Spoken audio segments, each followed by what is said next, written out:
It is time now for Better Money with Joel Johnson. Today we are talking about common retirement fears. Joel is a certified financial planner and managing partner at Johnson-Brunetti. Thank you so much for being with us. It's great to be here, Kara. So we've talked a lot about fear in retirement. It's not really a good thing to have, so you're dispelling some of the things that people need to know so that they can feel more empowered in their retirement. Right, one of the things that happens is when somebody steps into retirement, they lose that confidence of earning the paycheck. And now all of a sudden they realize, hey, what I've saved, I've got to live on that for the rest of my life. And sometimes that fear takes over and really changes someone's behavior, and it might not necessarily be healthy what they're feeling. Yeah, so number one, a big fear is investment loss. If you no longer have an income, then you worry about maybe your investments going south. Right, people worry about, oh, they know the market's going to go down. It happened a few times before in their lives, and sometimes they get too safe. They take their money and almost, for lack of a better word, bury it under the mattress, like just put it in the bank earning no interest. And that can be one of the worst things someone can do. So it's really important to talk somebody through if you're scared about the market going down and make sure you have the right balance. And the second fear, running out of money. This is something that we talk a lot about when you're on this program, which almost seems like a real fear because we're telling everyone that you got to save for the long term. People are living longer. Right.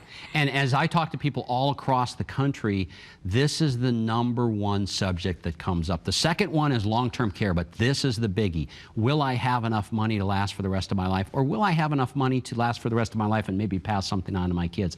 And again, what happens is if people don't have a financial plan, the uncertainty takes over and they begin to make decisions that aren't necessarily in their best interest. Okay, like being unprepared for a major health event.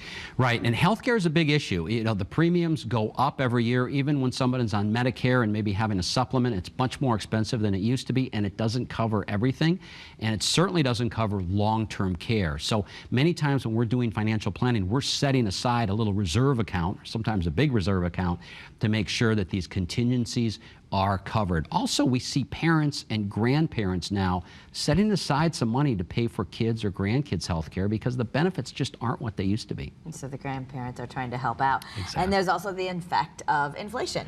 Right. Living longer, the biggest thing that happens when people live longer is they need more money every month to live on. If somebody retires today at age 65, there's a probability, a pretty good probability, they're going to live to 95, which means they probably have to double or triple their income in retirement. They've got to have a plan to pay for those expenses that are going to go up. That's what's called inflation.